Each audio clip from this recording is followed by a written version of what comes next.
নমস্কার, আমি সুমি। আমার চ্যানেলে তোমাদের সবাইকে অনেক অনেক স্বাগত। আর নতুন একটা ভিডিওতে অনেক অনেক ওয়েলকাম।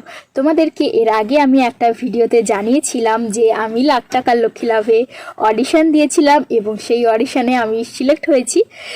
তো আজকে আমি সেই বিষয়েই কথা বলবো। আজকে আমি তোমাদের সঙ্গে শেয়ার করব লাখ টাকার লক্ষ্মী লাভের অডিশনে আমায় কি কি প্রশ্ন করেছিল। তো চলো ভিডিওটা শুরু করা যাক।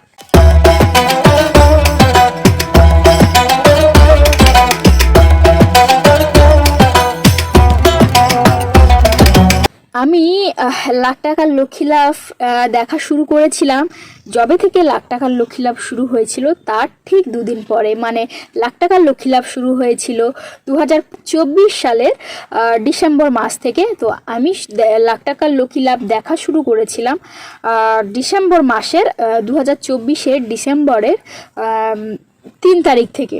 তো দেখার পরে ওই খেলাটা তো আমার প্রচুর পছন্দ হয় এবং আমার ওই খেলায় খেলতে যেতে প্রচুর ইচ্ছে করছিল।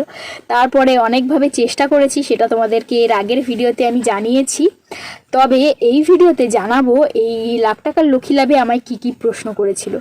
তো রীতিমতো আমার কাছে একটা ফোন কল আসে এবং আমি বলি যে হ্যালো, কে বলছেন? তো ওনারা ফোনের ওপার থেকে বলেন, আমার যেহেতু ট্রু কলার নেই তাই আমি জিজ্ঞেস করেছিলাম। ওনারা ফোনের ওপার থেকে বলেন যে আমি লাখ টাকার লক্ষ্মী লাভ থেকে বলছি কথা।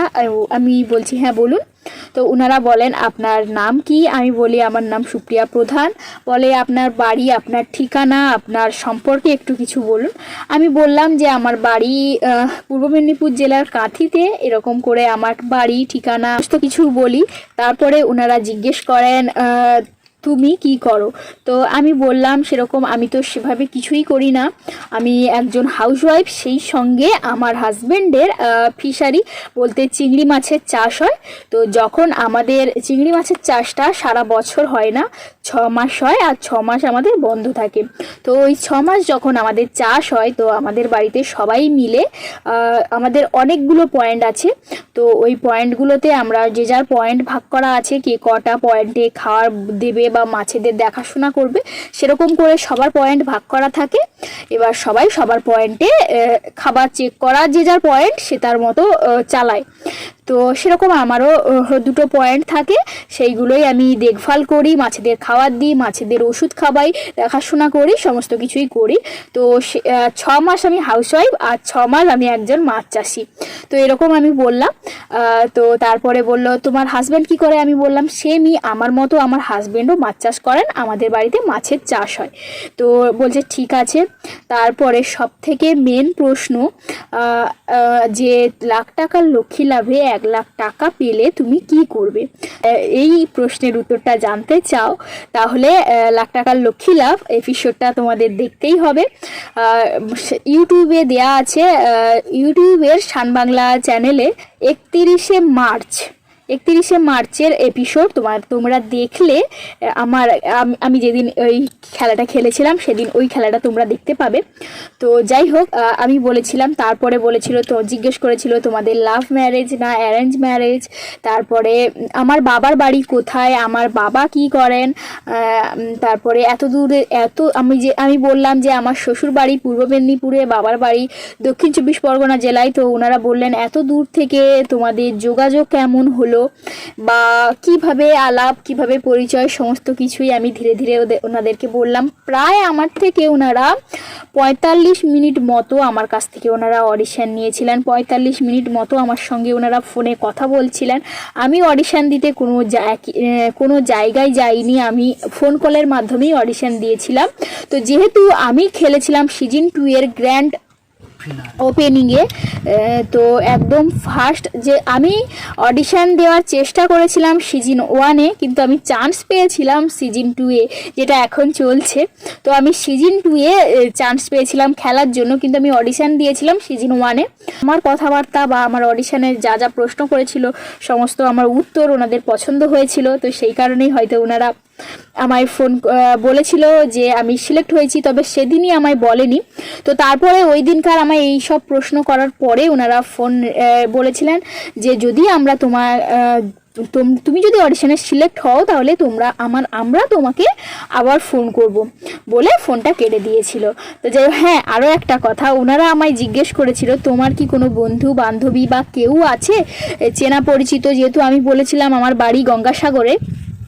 তো বলেছিল কোনো এরকম তোমার মতো কোনো মহিলা বা কেউ আছে যিনি ওই মেলার সময় কোনো দোকান দেয়, ছোটোখাটো চপের দোকান বলো, চায়ের দোকান বলো, বা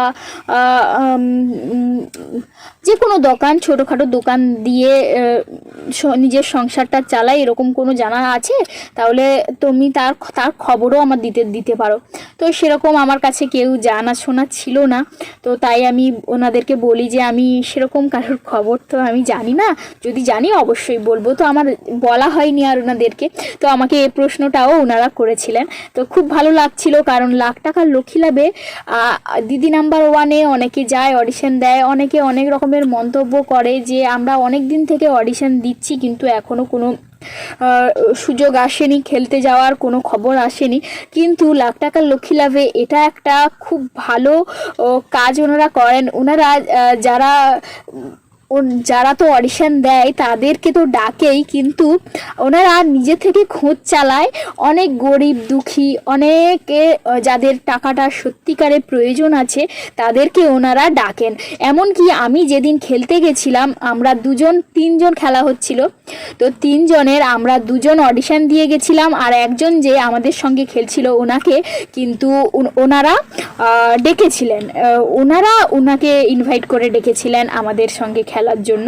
তো যাই হোক, এটা খুব ভালো একটা দিক। আর লাখ টাকার লক্ষ্মী লাভটা সবারই খুব ভালো ব্যবহার, এটা না হয় আমি অন্য কোনো ভিডিওতে তোমাদেরকে বলবো, এই ভিডিওটা অনেকটা বড় হয়ে গেছে।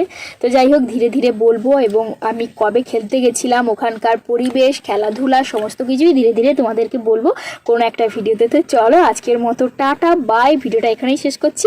আমার ভিডিও তোমাদের কেমন লাগলো জানিও, আর আমার কথায় তোমরা কতটা উপকৃত হলে সেটাও জানিও, কারণ তোমরা খুব এমন কিছু বলো যাতে ওনাদের পছন্দ হয়। আর যদি তোমাদের সত্যি সেটার প্রয়োজন আছে, আগে সত্যি কথাই বলো, আবার মিথ্যে কিছু বানিয়ে বলে দিও না, কারণ ওনারা অনেক বার করে জিজ্ঞেস করে, যেহেতু একবার অডিশন নেন না, আমার কাছে একবার নিয়েছিল, কিন্তু ওখানে যাওয়ার পরে বিভিন্ন জন আসছে, বিভিন্নভাবে প্রশ্ন করছে, তুমি যদি মিথ্যে কথা বলে দাও, একজনকে মিথ্যে কথা বলবে, দুজনকে মিথ্যে কথা বলবে, কিন্তু বারে হয়তো ভুল হয়ে যেতেও পারে, তখন আর কিছু করার উপায় থাকবে না। কিন্তু যেটা বলো, যেটা সত্যি যেন হয়। তো আর এখানে অতটাও কঠিন কিছুই জিজ্ঞেস করবে না, যেটা সত্যি যদি হয় তোমার কথা, তাহলে কিন্তু ওনারা তোমাকে সিলেক্ট করবে। তো যাই হোক, আমি তো আমার কথাটা হয়তো সত্যি ছিল, তাই আমার কথা ওনাদের পছন্দ হয়েছিল, তো সেই কারণে আমাকে ওনারা ডেকেছিল, এবং আমি অনেক খুশি হয়েছিলাম যেদিন ওনারা ডেকেছিল, আমার সে খুশির কোনো সীমা নেই। তো যাই হোক বন্ধুরা, চলো আজকের ভিডিওটা এখানেই এন্ড করছি, টাটা।